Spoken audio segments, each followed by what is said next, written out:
Hello, Hey everybody. Hey, Dan, Mark, how's it going? it's going very well. Happy New Year, Dan. It's Yeah, great happy to be back on 2021. live with Dan. Yeah, first live with Dan of the year. 2020 is behind us, so to speak. So, it's like, it's 2021 now. You wake up and realize, well, you still have all the same things that you're dealing with in 2020. But hey, it's a Yeah, new start, absolutely. new year. I'm pumped. I'm Yeah, excited. absolutely. I mean, a lot of people keep saying that, we're in the new year, a lot's going to change, but no, you wake up and then it's the same thing every day. But no, at least it's great to see something on the horizon. So Yeah, no doubt. No doubt. Well, it's exciting. I know, speaking of just live with Dan, we have a lot of interesting things planned this year. I know we started it last what September, maybe October, somewhere in October, that yeah. time frame. So we've done a number of these. Definitely learned a lot, but we're going to be having some exciting guests. And the guest today, Stephen Kraus, he's been on a few times. Always a great guest. With brings us super interesting insights from around the coronavirus and the economy and everything else. So super interesting to have him. He'll come on in a little bit and talk about brands and how it's shifted in the consumer's mind from 7-10 years ago until now. So we've done some research around that. So that's interesting. And then moving forward, we'll have more speakers and guests and everything from our clients to some more people from QuestionPro. And yeah, we're really looking to build this thing and really make it interesting for all. So everybody, thanks for joining the live stream today. Feel free, if you like this, tell someone. And we want to continue to grow our community here with this Live with Dan audience. So great. Mark, how was your New Year? Everything good? Anything exciting happened there? Well, not much, since this year everything was on the down low. It was just like a very quiet celebration, but Yeah. it feels great. It feels really nice to be in 2021. Feels like there's something to look forward to finally again. What Yeah. about you? No, man, we just hung out. I made it till midnight, so that's what I'm excited about. That's my big thing these days. No, it was fun. We had a good time and just spent it here with the family. So it Nice. was good. Well, let's start off the show today with what in the name of research. So I have a little something different here that I wanted to share with everybody. So what in the name of research? Typically we do questions and how those questions could have been better, funny little anecdotes or comics, but this one is in the form of a graph and a visualization. So to me, when I saw this, I'm just like the people in this Twitter thread here of what is this? It's like, it's important with data visualization to make sure it's easily understood. This, I'm not sure what it is. Is it, someone commented here that I think is pretty funny. Is it an Australia T-shirt graphic? Is it, what exactly is it here?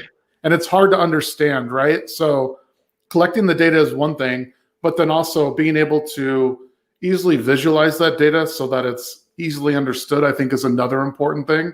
This is hard to understand. I don't even know what this really means or what it says, and I've looked at this for a while now. So, Mark, maybe you can help me interpret this. I'm not sure.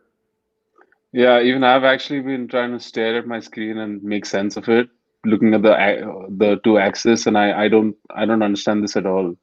I don't know if the person who was actually analyzing this report even made sense of it. So Yeah, this is I'm not so sure. confusing. Yeah, it's super confusing and interesting, but yeah. So that's make sure that the data that you collect is properly visualized and analyzed, because this is super hard to understand, and don't do something like this. Would be my grand advice for everybody here. Well, great. Hey, thanks everybody for joining. We just talked about what in the name of research. Now let's bring in Stephen Kraus, our guest today. Hey, Stephen, welcome. Hey, Dan. Hey, Mark. How you guys doing today? I'm doing Hey, well. Welcome Stephen. back. Well, thank you. Thank you. Yeah. It's always good to be here on Live with Dan. I was telling you guys, this is like better than caffeine for me. I'm out here in California. It's 9 a.m. This gets me more psyched up than anything else. So Hey, that's good. to We be like here. to hear that. And I Yeah. think you hold the crown, Stephen, as most times appeared on Live with Dan. So congratulations for that. Woo! Yeah. I'll send you your T-shirts in the mail. Okay. All right. Yeah. All right. Great. Well, no, thanks for coming on again, Stephen. I know what we wanted to talk about today was the data that we had around, some brands and perception and changes from 2013 is when you originally did the study, and then we ran it again last year. But maybe touch on that, and then we can share some data with the audience here. Yeah, we've got a couple of really cool slides to share with everybody today, where we asked a very simple question, where we just ask consumers in a very open-ended way, what brands are important to you? If you kind of made a collage of your life, thinking about the brands that you use and you like and that are important to you, which ones would you list? And people just wrote in, like I said, in a completely open-ended way, the brands that were important to them. Mm-hmm. We actually, I first did this back in as you mentioned, 2013, in a study that I ran called Women, Power, and Money. It was a study that was sponsored by Hearst Communications and Fleischman Hillard, the PR firm. Yeah. And the data is publicly available. There's some really interesting reports out there. But this was such an interesting little nugget that just in such a qualitative way gets at what brands are important to people, what brands are top of mind to people in a way that they would volunteer the brand names if you ask them. So I think it's pretty telling how the consumer mindset has changed over time. Yeah, that's super interesting. Well, let's dive into it here. I'll share this, and then maybe if you want to touch on some of these things, we can talk about each one or some of the different things that we see. Yeah, so these are the data from the Kraus QuestionPro Consumer Pulse. These are data that you and I collected back in October, and we've broken it out by men and women separately. And obviously, comparing word clouds is not the most scientifically stringent thing to do in the world, but I think nevertheless it's instructive. So here we've broken it out by gender, as you can see, and so I just think it's interesting. Obviously, you see Amazon, Apple, Nike as being very strong for both genders. You see that men kind of have a shorter list. There are fewer brands that are really big for them, and for men, there's just a little more tech focused. You also see Google and Microsoft showing up strongly. Samsung, in addition to Nike, you see Adidas there. Yeah, even Sony is there too. That's interesting for men, but you don't see that on the women's side either. Yeah, the women's side is interesting in the sense that, Amazon, Apple, and Nike also show up very strongly. But I think that the women in the study had a broader, more nuanced way of thinking about the brands that were important to them. Yeah. You see Dove on there. You see Shure. You see Disney, Starbucks, Coca-Cola. I think that women are still the chief purchasing officer for most households. As I think as gender roles have changed over time, women have also become the chief financial officer of most households. And as they've taken on other roles, it's not like they have let go of the role of chief purchasing officer. So I think they have to think about more brands and more nuanced brands. Yeah, I think you can definitely see that in some of these more CPG, like with Clorox and Lysol, Kraft. I mean, you don't see that showing up on the men's side. The men's side is all about, it's like tech and sports and, different clothing and things like with Nike, Adidas, and so forth. But you still see that on the women's side. But you're right, when they become more of like the main shopper or the chief financial officer, it's like, nope, there's brands like, Clorox and Lysol. So interesting there. Men like shiny things and clothes with logos on them. So men are shallow is the takeaway, which once again, I don't think we needed a study to tell us that. No, I'm guilty of that for sure. I'm guilty of that for sure. So well, let's move on here to this. This is where it kind of gets interesting when you break it down, like you said, from the study you did in 2013 to 2020. So what are some interesting findings here? Yeah, so here we're looking just among women, and we're doing an incredibly unscientific thing of comparing a word cloud from 2020 to one from 2013 with different fonts and different colors. But again, I think it's instructive in a few of the things that jump out to me. Obviously, you see Amazon and Apple were still really strong back then. Target was very strong then. It's still strong today, but you really see Walmart has grown as a presence in people's minds, especially as they've been more aggressive in pursuing online shopping and click and collect and so on. So I think that's interesting. You see Nike is a lot stronger today than it was back then. And part of that might just be the growth in the Nike brand. Part of it might be as we're all, kind of working from home, that maybe we're more engaged with more athleisure kinds of brands, because that's what we're wearing now more often. True. I also think it's really interesting to look back at 2013. You see how strongly Procter & Gamble showed up. Yeah, that's interesting. Yeah, maybe. Yeah, I think that I was noticing that too. And then you have Procter & Gamble, but then in 2020 you have more maybe individual brands, maybe under these sub brands. But it's kind of interesting there.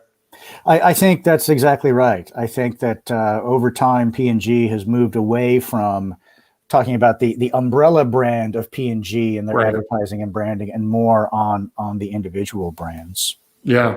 One thing that's surprising to me is, in 2013, Charmin showed up, but I think Charmin should have been in 2020 with a lot of the toilet paper shortage and everything, So. Well, it's also interesting, I think, that in 2020, none shows up strongly for women, and more strongly for women than for men. Mm-hmm. And I wonder if that's a combination of, maybe there were some shortages. And so certainly there's been data that people have tried more new brands in 2020.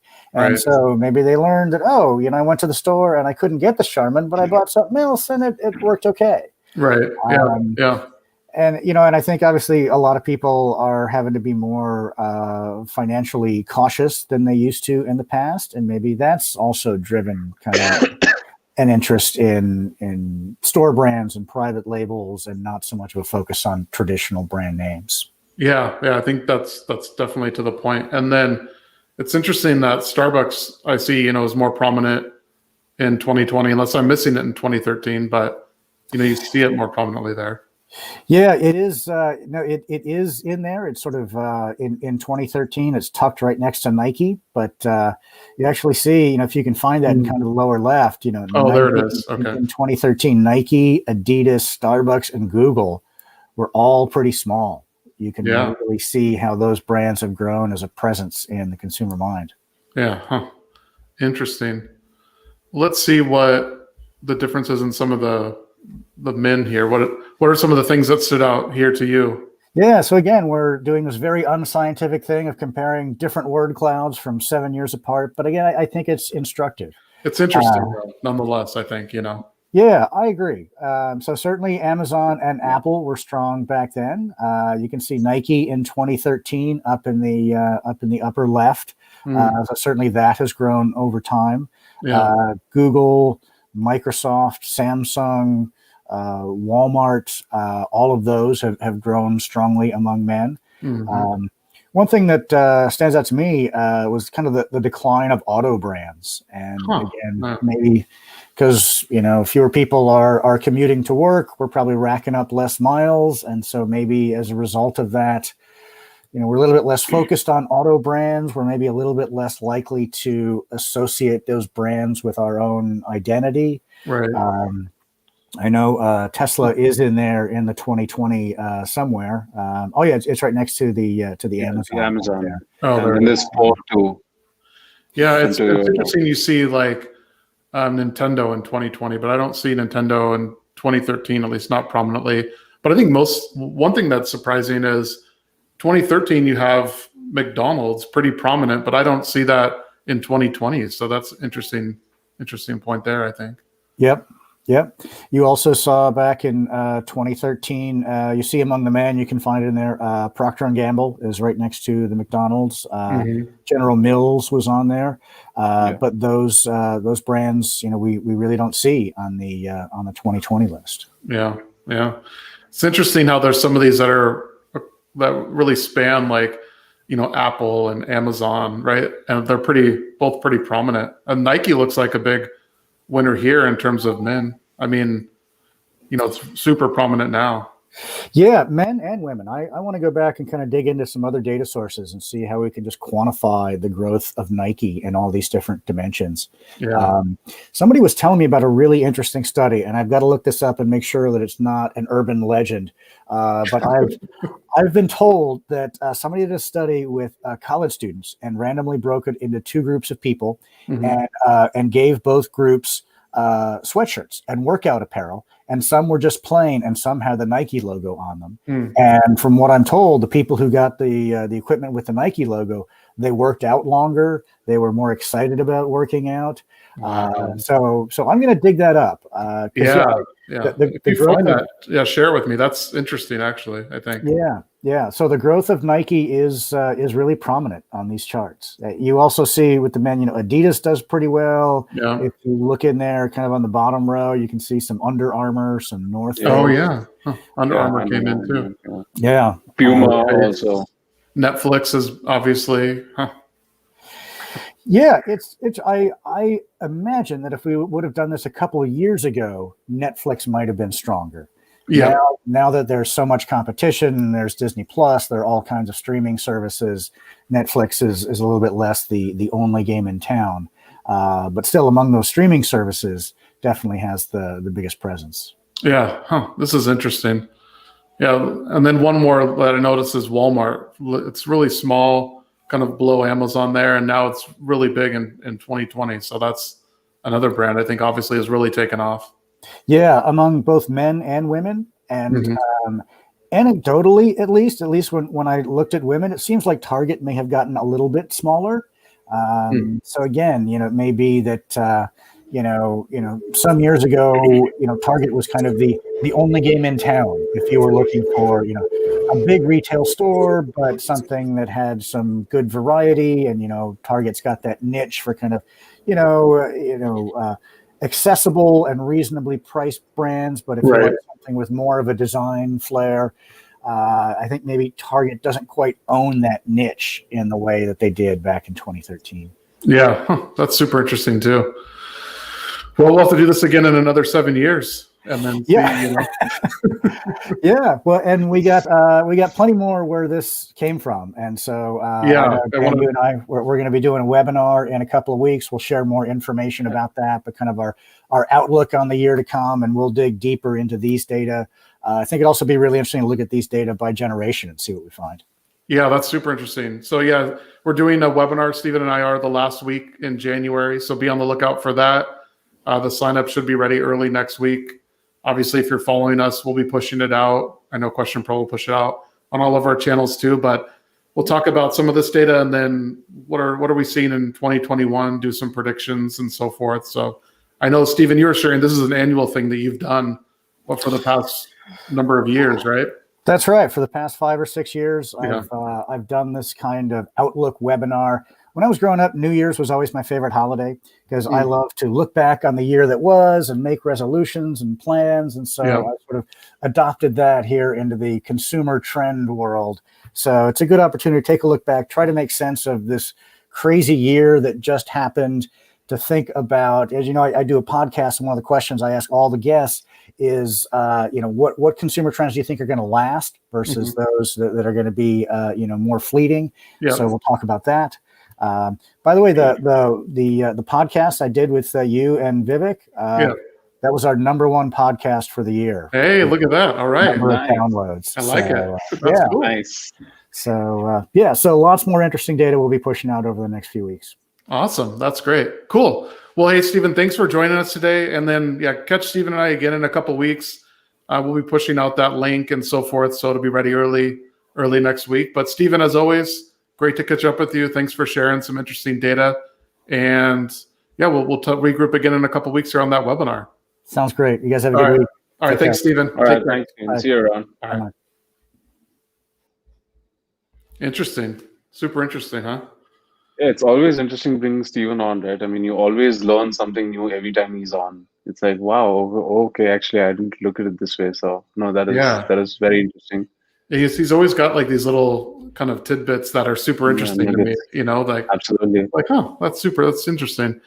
Well, let's dive in here to some data points and we'll spend about maybe 2 or 3 minutes, and then we will end the show today. But we have some interesting things here that we collected with one of our panels that is so we have this panel that we started called My Opinions. It is an exclusive panel that essentially people can only come into this panel when they opt in through Facebook. So they have to sign in with Facebook, so they're verified that way. And they're also verified via their email with, double opt-in and so forth. So very exclusive panel that we're starting, and this is open to any brands that want to use it. But we wanted to send out this study around what happened at the Capitol, and what also there's some questions around, coronavirus and moving into 2021. So we wanted to get some data around this. So you can see we collected around 75 participants and, really a short amount of time. But this will give some really good insight. So, how do you feel about the events in the Capitol? Surprisingly, some 14 loved it, which might be those, super right-wing Trump supporters. I'm not sure. We'd have to dig into some more of the data there. Most hated it, as I think the majority of Americans, would fall into that camp. But interesting that some loved it. And then, would you consider the events at the Capitol act of protest or riot? Most said riot, which was interesting. I think, if it would have remained outside of the Capitol and just on the grounds, there probably obviously a protest there. But 68% saying a riot. So kind of interesting there. Mark, what about like a global coverage? Did you guys, obviously you heard about it in India, I'm sure, but what were some of the perceptions there? Just interested to get your point. Yeah, actually, Crystal sent me a message the other day saying, "Hey, are you following what's happening at Capitol Hill?" And I was like, "No," but that's because I hadn't looked at the news. But then the images that came in, it was, I think, extremely disturbing and shocking. Mm-hmm. I'm a little surprised that something like this was allowed to happen, and it also, I mean, it's probably hearsay, but it seems like it was orchestrated and planned much before. So that's very surprising and very disturbing. But hopefully that's behind the economy and politics now, and people can move on with the new administration coming in, and things start to get a little bit better, I guess, in a lot of ways. Yeah, no doubt. I think that's the hope, right? So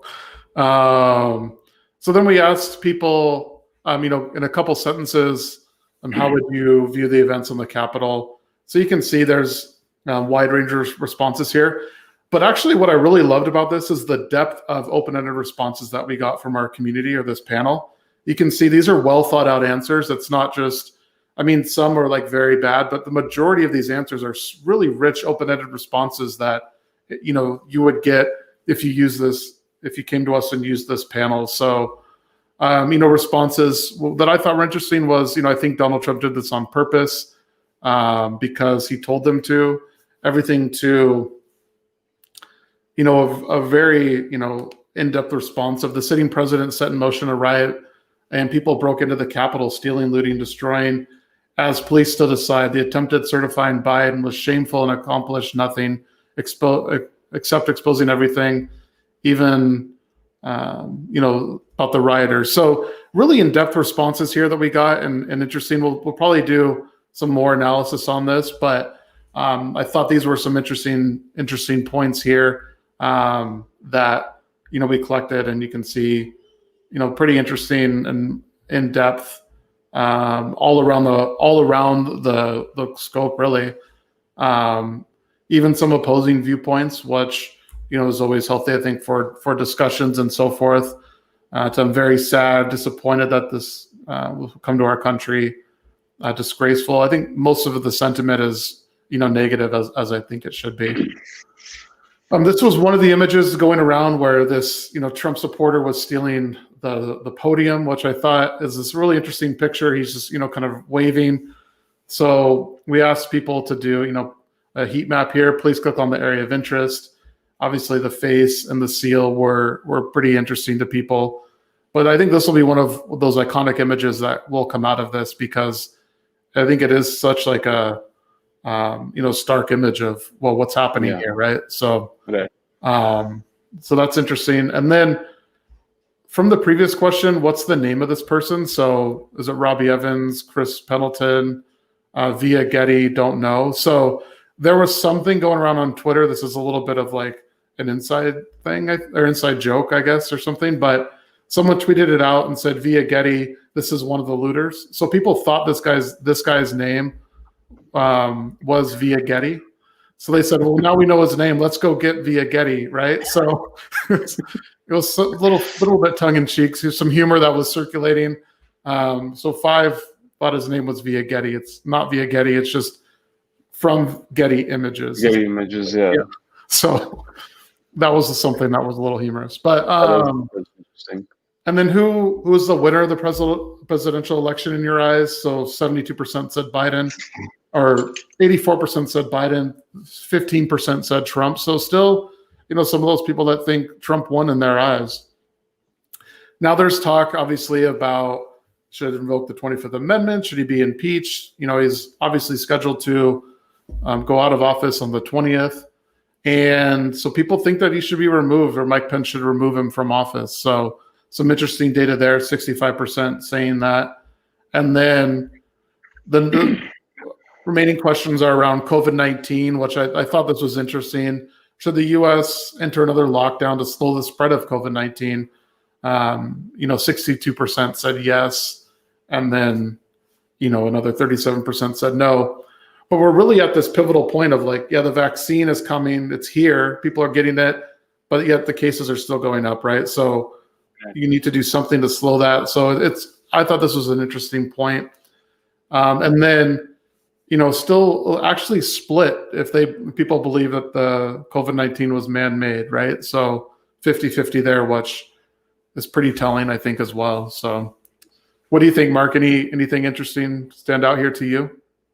Yeah, I think you're right about the part where the vaccine's actually coming out of many countries. But the virus is still spreading, so you've got to do something to halt that, right? I mean, there's essential and healthcare workers who are tired out of their mind because they're exhausted. They've been at this for about a few months now. Oh yeah, it's also draining the economy in certain ways. So I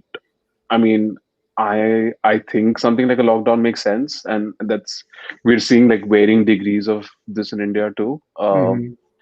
But hopefully in the next few months we see the end of this and we can go back to like some aspects of the old life for sure. Right. The faster that happens, the better. But no, I think this is pretty interesting data. In fact, I was actually talking to Tim a little while ago, not too long before we jumped on this call. Yeah. And he said he was working on this. So I'm very surprised that that was not very long ago, but for us to get this level of insights in such a short time, I think is testament to the panel that we're building. And I think it's going to be super interesting to see what comes out of this.